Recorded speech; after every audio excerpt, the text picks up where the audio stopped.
Updates చూసుకుంటే హైదరాబాద్ లో కనిపిస్తున్న అభివృద్ధి 2014కు ముందే ప్రారంభమైందని సీఎం రేవంత్ రెడ్డి స్పష్టం చేశారు. 2014 నుంచి 2024 వరకు మోదీ కేసీఆర్ కలిసి హైదరాబాద్ కు చేసిందేమిటి అని ప్రశ్నించారు. జూబ్లీహిల్స్ ఉప ఎన్నిక నేపథ్యంలో ఆయన ప్రత్యేకంగా మీడియాతో మాట్లాడుతూ బీఆర్ఎస్ బీజేపీ నాయకులపై విరుచుకుపడ్డారు. 2004 నుంచి 2014 వరకు కేంద్రంలో కాంగ్రెస్ అధికారంలో ఉందని, ఆ సమయంలోనే హైదరాబాద్ వేగంగా అభివృద్ధి చెందిందని గుర్తు చేశారు. కేసీఆర్ మోదీ వల్ల తెలంగాణకు ఒరిగిందేమీ లేదన్నారు. బీఆర్ఎస్ హయాంలో ఎన్నో దుర్మార్గాలు జరిగాయని మండిపడ్డారు. కేటీఆర్ వల్లే హైదరాబాద్ లో గంజాయి, డ్రగ్స్ కల్చర్ పెరిగిందని హాట్ కామెంట్స్ చేశారు.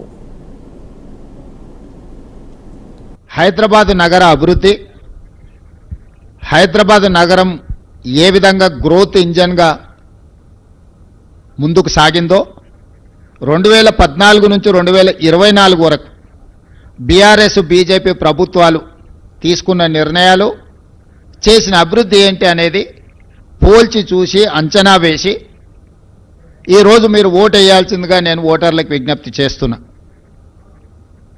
భారతదేశంలోనే మెట్రోపాలిటన్ నగరాలలో ఢిల్లీ, ముంబై, చెన్నై, బెంగళూరుతో పోటీ పడే విధంగా హైదరాబాద్ నగరం ఎప్పుడు అభివృద్ధి చెందింది? తెలంగాణ రాష్ట్రం ఏర్పడ్డ రోజు 16,000 కోట్ల రూపాయల మిగులు బడ్జెట్తో ఈ తెలంగాణ రాష్ట్రాన్ని, హైదరాబాద్ నగరాన్ని కల్వకుంట్ల చంద్రశేఖరరావు గారికి కాంగ్రెస్ పార్టీ అప్పగించడం జరిగింది.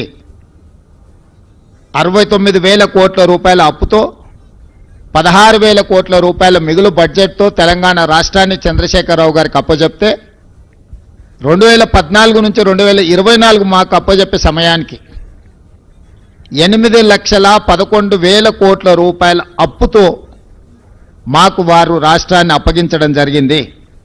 ఈ 2 సంవత్సరాలల్లో మొదటి 6 నెలలు మేము ప్రభుత్వం ఏర్పాటు చేసిన తర్వాత 6 నెలలు పార్లమెంట్ ఎన్నికల్లోనే కాలం గడిచిపోయింది. ఈ 2 ఏళ్లలో మేము పనిచేసింది సంవత్సరన్నరనే. సంవత్సరన్నరలో 3 లక్షల కోట్ల రూపాయలు ఈ రాష్ట్రానికి పెట్టుబడులు తీసుకొచ్చినాము.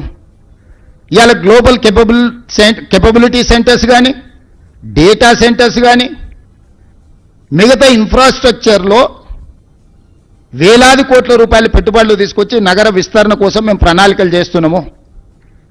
10 సంవత్సరాలు మీరు ఏమీ చేయకపోను తెలంగాణ రాష్ట్రాన్ని కొల్లగొట్టి ప్రజలకు ఉపయోగం లేని, ప్రయోజనం లేని కమాండ్ కంట్రోల్ రూమ్, సచివాలయం, ప్రగతి భవన్, కాళేశ్వరం చూపించి ఎంతకాలం ప్రజల్ని మభ్యపెడతారు? మేము కట్టిన మెట్రో, మేము కట్టిన ఔటర్ రింగ్ రోడ్, మేము తెచ్చిన అంతర్జాతీయ ఎయిర్పోర్ట్, మేము తెచ్చిన ఐటీ కంపెనీలు, మేము తెచ్చిన ఫార్మా కంపెనీలు, చెన్నై నుంచి ఇక్కడికి తరలించుకొచ్చిన సినిమా ఇండస్ట్రీ ఒక గ్రోత్ కారిడార్గా పనిచేసి ఈరోజు లక్షల కోట్ల రూపాయల ఆదాయాన్ని రాష్ట్రానికి తెచ్చిపెట్టి లక్షలాది మందికి ఉద్యోగ ఉపాధి అవకాశాలు మేము కల్పించినాము. మీరు తెచ్చిన సచివాలయంతో ఒక్క పోస్ట్ అన్న అదనంగా వచ్చిందా? మీరు కట్టిన కమాండ్ కంట్రోల్ రూమ్తో ఒక్క పోస్ట్ అన్న అదనంగా వచ్చిందా? దీపావళి పండుగ చుచ్చుబుడ్లు కాల్చుకోవాల్సిన దగ్గర గంజాయి దమ్ము కొట్టాలి, డ్రగ్స్ సేవించాలి. ఈ నగరాన్ని ఒక డ్రగ్స్ అడ్డాగా కేంద్రంగా మార్చింది కేటీఆర్. నేను నిర్దిష్టమైన ఆరోపణ చేస్తున్నా. నువ్వు కలిసి తిరిగిన కేదార్, దుబాయ్లో డ్రగ్స్ మోతాదు మించి చచ్చిపోయినట్టు రిపోర్ట్లు రాలేదా? నీకు అత్యంత సన్నిహితుడు కదా, నీ వ్యాపార పార్ట్నర్ కదా.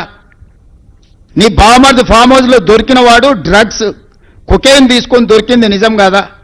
కేటీఆర్ అనేవాడు ఒక విషపురుగు, విష సంస్కృతిని తీసుకొచ్చినోడు. గంజాయి డ్రగ్స్ను స్కూల్ పిల్లలకు కూడా స్కూళ్ళ ముందు గంజాయి చాక్లెట్లు స్కూల్ పిల్లలకు అమ్ముకునే పరిస్థితి తెలంగాణ రాష్ట్రంలో వచ్చింది. ఎయిర్పోర్ట్ పక్కనే, ఔటర్ రింగ్ రోడ్ పక్కనే డాక్టర్ ఆడపిల్లను అన్యాయంగా రేప్ మర్డర్, నిర్దాక్షిణ్యంగా రేప్ అండ్ మర్డర్. సింగరేణి కాలనీలో 6 సంవత్సరాల అమ్మాయిని గంజాయి మత్తులో చంపినరు. వాళ్ళ పరిపాలనలో ఇట్లాంటి దుర్మార్గాలు ఎన్ని జరిగినాయి? జవహర్ నగర్ ప్రాంతంలో ఎన్ని దారుణాలు జరిగినాయి? విజ్ఞప్తి చేయలే. కానీ కేటీఆర్ నేను చెప్తుండు, తెలుగుదేశం సానుభూతి పరులు మాకేస్తారని. ఎందుకయా ఎన్టీఆర్ ఘాట్ను తొలగిస్తామని ముందుకొచ్చినందుకు ఎన్టీఆర్ ఘాట్నే తీసేసేందుకు ఎన్టీఆర్ అభిమానులు ఓటేస్తారా? చంద్రబాబు నాయుడుని ఆంధ్రప్రదేశ్లో అరెస్ట్ చేస్తే నిరసన తెలుపుకుంటామంటే పోలీసు వాళ్ళతో కొట్టించి తీట పడితే నిరసన రాజమండ్రిలో తెలుపుకోపోండి అని అవమానించినందుకు తెలుగుదేశం పార్టీ సానుభూతి పరులు ఓటేస్తారా? తెలంగాణలో తెలుగుదేశం పార్టీ ఉండనే ఉండొద్దు, గద్దెలు కూలాలే అని చెప్పి కూలగొట్టించినందుకు తెలుగుదేశం పార్టీ సానుభూతి పరులు ఓటేస్తారు. ఆ తెలుగుదేశం పార్టీ గురించి చంద్రశేఖరరావుకి ఎంత తెలుసో నాకు అంతే తెలుసు. ఇద్దరం అదే స్కూలు, అదే సిలబస్, కొత్తది ఏంది లేదు. ఆయన అవుట్డేటెడ్, నేను లేటెస్ట్, గింతే. తెలుగుదేశం కార్యకర్తలు ఏం ఆలోచన చేస్తారు, ఎప్పుడేం చేస్తారో మా ఇద్దరికి బాగా తెలుసు కదా, ఈ పిల్లకాకి తెలిసినా తెలియకపోయినా. కాబట్టి తెలుగుదేశం కార్యకర్తలకు సానుభూతి పరులకు నేను కూడా విజ్ఞప్తి చేస్తాను, ఒక్కసారి గుర్తు చేసుకోండి. ఎన్టీ రామారావు గారి యొక్క ఘాట్నే ఆడ మాయం చేయాలి నెక్లెస్ రోడ్డు మీద అనుకున్నాడు.